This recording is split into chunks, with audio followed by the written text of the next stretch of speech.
मैं उस माटी का वृक्ष नहीं जिसको नदियों ने सींचा है। बंजर माटी में पलकर मैंने मृत्यु से जीवन खींचा है। मैं पत्थर पर लिखी इबारत हूँ, शीशे से तुम कब तक तोड़ोगे। मिटने वाला मैं नाम नहीं, आखिर तुम मुझको कब तक रोकोगे, कब तक रोकोगे।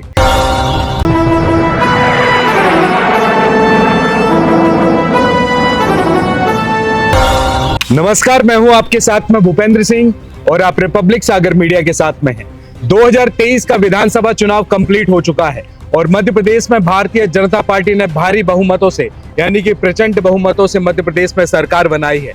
ये 2024 का वर्ष है और 2024 के वर्ष में लोकसभा चुनाव की लहर पूरे हिंदुस्तान में दौड़ रही है। हम बात करें मध्य प्रदेश की तो मध्य प्रदेश में 29 लोकसभा सीट हैं और उन 29 लोकसभा सीटों पर 28 पर भारतीय जनता पार्टी का कब्जा है तो एक लोकसभा सीट यानी कि छिंदवाड़ा पर कांग्रेस का कब्जा है। इस वक्त हमारे साथ में है कांग्रेस के प्रदेश महामंत्री चंद्रभूषण सिंह बुंदेला जी, जिनको हम गुड्डू राजा के नाम से भी जानते हैं। सर, बहुत बहुत स्वागत है आपका हमारे। धन्यवाद भूपेंद्र सिंह जी।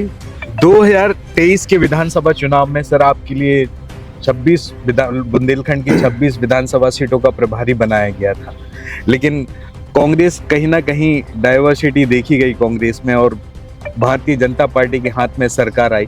तो कांग्रेस की इस विफलता को आप किस नजरिए से देखते हैं? ये आप देखें, आप विफलता की बात कर रहे हैं, ऐसा नहीं है।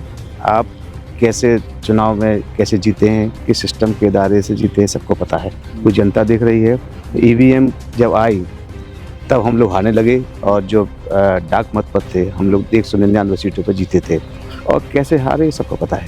ये काफी है ना, ये प्रचलन रहा कि जितने भी वैलिड मतों से वैलिड वोट्स जितने भी डले हुए हैं उसमें ट्रेडिशन में है ना कांग्रेस आगे लगी, लेकिन जैसे जैसे ईवीएम के रिजल्ट आते ओपन होते गए उसमें भारतीय जनता पार्टी लीड लेती रही। और दिग्विजय सिंह जी ने भी आरोप लगाया कि ईवीएम कहीं ना कहीं लोकतंत्र पर सबसे बड़ा हमला है। अगर ईवीएम बंद हो सकता है कि कांग्रेस की वापसी हो सके। तो ईवीएम पर उठते सवालों पर आप क्या कहें? ये सबको पता ही है कैसे सवाल उठ रहे हैं और आम जनता उठा रही है। अब तो टीवी चैनल सब फिक्स्ड हैं, मैनेज्ड हैं, तो वो तो नहीं दिखा पा रहे हैं, लेकिन सोशल मीडिया के द्वारा दिखाए जा रहे हैं सब चीज़ें। जनता भी समझ रही है और हर आदमी की जुबान पे है कि कैसे विश्वासघात किया गया है जनता के वोटरों के साथ, ये सबको पता है। इसलिए कांग्रेस पीछे रह गई है। 230 विधानसभा सीटों पर चुनाव होने के बाद अब लोकसभा चुनाव का आगाज होने वाला है कुछ ही समय में। मध्य प्रदेश में 29 लोकसभा सीटें हैं जिन पर एक पर ही कांग्रेस है। तो आप इस बारे लोकसभा चुनाव को किस नजरिए से देख रहे हैं, खासकर बुंदेलखंड के लिए? देखिए, बुंदेलखंड में पिछली बार खाता नहीं खुल पाया था। 4 लोकसभा आती हैं, सागर, टीकमगढ़, दमोह और खजुराहो, छतरपुर। तो इसमें 4 में से हम लोग इस बार खाता खोलेंगे। इस बुंदेलखंड में कांग्रेस पे खाता खोलेगा। अब हम बात करें, जिस हिसाब से आपको प्रदेश के महामंत्री का दायित्व दिया गया है, बुंदेलखंड में भी आप प्रभारी रहे, तो कहीं ना कहीं एंटी इनकम्बेंसी का भी रोल देखने के लिए मिला है। कांग्रेस के कई ऐसे लीडरों ने आरोप लगाए हैं कि कांग्रेस ने उतने एक्टिव होकर काम नहीं किया जितना एक्टिव होकर करना चाहिए। कहीं ना कहीं लीडरशिप क्वालिटी भी, अभी हाल ही में ना जीतू पटवारी जी को प्रदेश अध्यक्ष बनाया गया है। तो प्रदेश अध्यक्ष बनाने के बाद युवा क्रांति में क्या जागरूकता देखने के लिए? देखिए, ये सब कांग्रेस हमेशा एकजुट थी, अभी भी एकजुट है और आगे भी रहेगी। एक जब कांग्रेसियों का काम हमेशा एकजुट होकर काम करना सब लोग के उसमें रहा है, हम लोग के डीएनए में, खून में रहा है। कांग्रेस एक है और बीजेपी का काम है जो माहौल बनाती है कि ऐसा ऐसा हो रहा है, ऐसा ऐसा हो रहा है, वो दिखाती है, लेकिन कांग्रेस एक है। और जीतू पटवारी जी हमारे प्रदेश बने हैं, उनको शुभकामनाएं और बड़ी मजबूती से हम लोग सभी कांग्रेसी एकजुट होकर लोकसभा चुनाव की तैयारी में लग गए हैं और लड़ाई लड़ाएंगे और जीतेंगे लोकसभा सीट ज़्यादा से ज़्यादा। जीतू पटवारी जी ने एक बेहद संगीन आरोप लगाया कि जितना भी विधानसभा चुनाव लड़ा, शुरू से लेकर अंत तक लाडली बहना योजना को लेकर लड़ा और लाडली बहना योजना के लिए फेस के तौर पर पूर्व मुख्यमंत्री शिवराज सिंह चौहान का चेहरा आगे किया, लेकिन सरकार बनने के बाद शिवराज सिंह चौहान को दरकिनार कर दिया। आखिर क्या कहना चाहते थे जीतू पटवारी जी अपने स्टेट? यही कहना चाहते थे कि देखिए, तो खामंजा बीजेपी ने जो किया है भुगतना पड़ेगा इसका। लाडली बहना योजना तो शिवराज सिंह जी ने चालू की थी और उनको फ़ायदा भी मिला, लेकिन उनको सेंट्रल के लोगों ने उनको माना नहीं। आज वो हाशिए पर हैं और इसका जवाब देख लेना प्रदेश के चुनाव में, लोकसभा में, कि जो इनकी आपस में जो गुटबाजी है या जो लड़ाई है, उसका फायदा कांग्रेस को मिलेगा। जो INDIA का गठबंधन है भारत में, इसका असर मध्य प्रदेश में देखने के लिए मिल सकता है क्या? अब देखिए ये निर्णय तो आला कमान का, हाई कमान का है, तो जो वो निर्णय लेंगे हम लोग सब उनके साथ। बुंदेलखंड की हम बात करें तो बुंदेलखंड के आप प्रभारी रहे, सागर लोकसभा सीट है, टीकमगढ़ है, छतरपुर है, तो इन लोकसभा सीटों पर जो भारतीय जनता पार्टी ने अपनी स्ट्रेटेजी बनाई है, उस स्ट्रेटेजी के कंपैरिजन में कांग्रेस किस हिसाब से उनको पीछे छोड़ सकती है? अब देखिए हम लोग की स्ट्रेटेजी बन रही है और उसी हिसाब से हम लोग काम करेंगे। जल्दी ही हमारे प्रदेश अध्यक्ष जी और सभी बड़े नेता बुंदेलखंड का दौरा करेंगे और उसके हम लोग रणनीति बनाएंगे और पार्टी मजबूती से चुनाव लड़ेगी। इस बार हम लोग एक 2 सीटें जीतेंगे बुंदेलखंड से, तो खाता खुलेगा कांग्रेस का।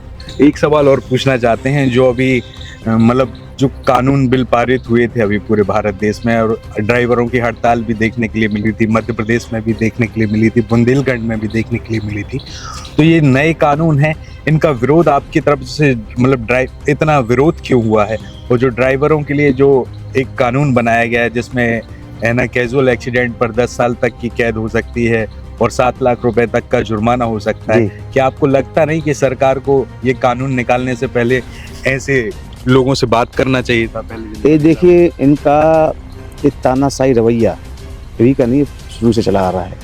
इसलिए आज जब किसान आंदोलन हुआ था, आपको पता होगा किसानों के साथ क्या धोखाधड़ी की थी, कैसा कानून बनाया था, तो अब आखिरकार में कई किसान शहीद हुए, कई किसानों के साथ जाति हुई और 1 साल के ऊपर उन्होंने धरना प्रदर्शन किया, तब उन्होंने मजबूरी में एक कानून वापस लिया था किसानों वाला।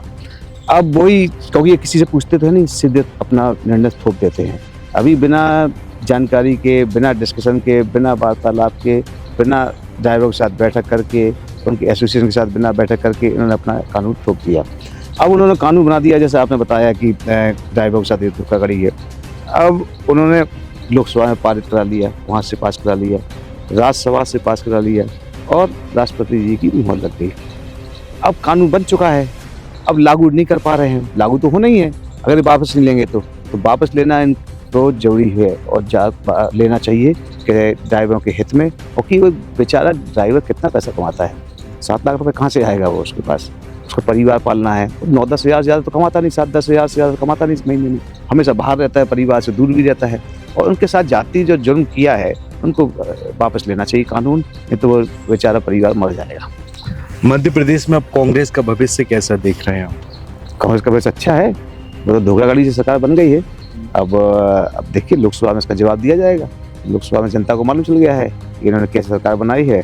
और दूसरी बात यह है कि जो उन्होंने वादे किए बीजेपी वालों ने, चाहे लाडली बहना योजना हो, चाहे कोई भी हो, वो पूरे कैसे करेंगे, उनको पूरा कैसे करेंगे? पैसा ऑलरेडी मध्य प्रदेश सरकार के पास कर्जा है, करीब 3.5-4 लाख करोड़ का कर्जा उसके पास ऑलरेडी है और इतना आमदनी है नहीं, तो कर्जा चुका नहीं पा रहे, तो और कर्जा ले रहे हैं वो। लाडली बहना योजना के लिए अभी इनको 1600 करोड़ रुपये इन्होंने दिए हैं, शायद 10 तारीख को आए हैं, तो अब बढ़ना है और हर महीने देना है, तो कहाँ से व्यवस्था करेंगे ये लोग? और इसलिए हम लोग कह रहे हैं कि ज़्यादा से ज़्यादा व्यवस्था करिए जाए इनके साथ और जितने भी वादे किए पूरे करवाए जाएँ। और पूरा करने में हम लोग लगे रहेंगे, पूरा करिए आप वादे, जनता के साथ धोखा मत करिए, पूरे वादे करिए। हम लोग उनके पीछे पड़े रहेंगे, जो भी आपने वादे किए पूरी करिए। मध्य प्रदेश में एक नया चेहरा मुख्यमंत्री के रूप में आए हैं, डॉक्टर मोहन यादव, पहली बार मुख्यमंत्री बनाए जो दावेदारों की लिस्ट में भी शामिल नहीं थे। तो आपको क्या लगता है कि ये मुख्यमंत्री मध्य प्रदेश को एक नया चेहरा दे पाएंगे? जिस हिसाब से भी आपने बताया कि मध्य प्रदेश के ऊपर 3.5 से 4 लाख करोड़ का कर्जा है, तो इस स्ट्रेटेजी में वो है ना समाहित हो पाएंगे? अभी देखिए डॉक्टर मोहन यादव जी मुख्यमंत्री बने हाल ही में, उनको हमारी शुभकामनाएं। और अभी बने हैं तो देखिए उनका काम कैसा होता है, क्योंकि अभी थोड़ा टाइम दीजिए उनको करने का, तो वो कैसे करेंगे वो तो आने वाला समय बताएगा। हमारी शुभकामनाएं है कि मध्य प्रदेश के लिए अच्छा काम करें, मध्य प्रदेश के उज्ज्वल भविष्य के लिए दिन रात मेहनत करें और जो कर्ज में डूबा है मध्य प्रदेश उसको आगे निकालें, कर्ज से उबारें, यही हमारी उम्मीद है। और साथ साथ जो बुंदेलखंड के बेरोजगार हैं, हमारे युवा हैं, उनके लिए, नौजवानों के लिए काम की व्यवस्था करें, मैं ये चाहते हैं। एक आखिरी सवाल हो, जब है ना मध्य प्रदेश में सरकार बनी और सीएम फेस का ऐलान हुआ, उसके बाद में मंत्रिमंडल को लेकर काफ़ी है ना बातें चल रही थी, सब चीज़ हो रही थी, लेकिन जब मंत्रिमंडल का गठन हुआ और नाम अनाउंस हुई तो उनमें काफ़ी तौर पर देखा गया कि जो शिवराज सिंह सरकार के जो मंत्रिमंडल में जो मंत्री के चेहरे थे, काफ़ी बड़े दिग्गजों को दरकिनार करते हुए नए चेहरों को मौका दिया गया। तो आपको लगता नहीं कि कई 9 बार के विधायक हैं, कई सीनियर लीडर हैं, फ्रंट लाइन पे आना चाहिए था उनको लिए कि नहीं आना चाहिए? अब इसमें हम कुछ नहीं कह सकते क्योंकि ये उनकी पार्टी का अंदरूनी मामला है, किसको बनाना है किसको नहीं बनाना है, उन्होंने कैसे निर्णय लिया वो जाने। हम तो यही कोशिश करेंगे जो मंत्री बने हैं उनसे कि भाई जो प्रदेश के हित में काम करें और भ्रष्टाचार ना फैलाएं, और जो बुंदेलखंड के जो मंत्री बने हैं खासकर उनसे भी मैं उम्मीद रखता हूं कि वो बुंदेलखंड रोजगार की व्यवस्था करें और युवाओं का कम से कम नौजवान लोगों के लिए कुछ करें। इस चैनल के माध्यम से जनता से कुछ अपील करना चाहेंगे जो आगामी लोकसभा चुनाव है, लोकसभा चुनाव को किस नज़रिए से देखें और लोकतंत्र के लिए जो हिस्सा माना जाता है, यानी कि जो जनता हिस्सा मानी जाती है, उस विश्वास पे वो कितना खरा होता है? अब देखिए, अब चुनाव आने दो, अभी तो क्या है स्टार्ट हुआ नहीं लोकसभा, तो लोग लगते हो सब लोग विधानसभा से तो चल ही रही है। नहीं, अभी तो बुंदेलखंड में क्या, मध्य प्रदेश में क्या है, चुनाव से उभरे हैं सब लोग विधानसभा के, तो अभी तो उसी से निकल रहे हैं सब लोग। धीरे धीरे कांग्रेसियों ने अब निकलना चालू कर दिया है।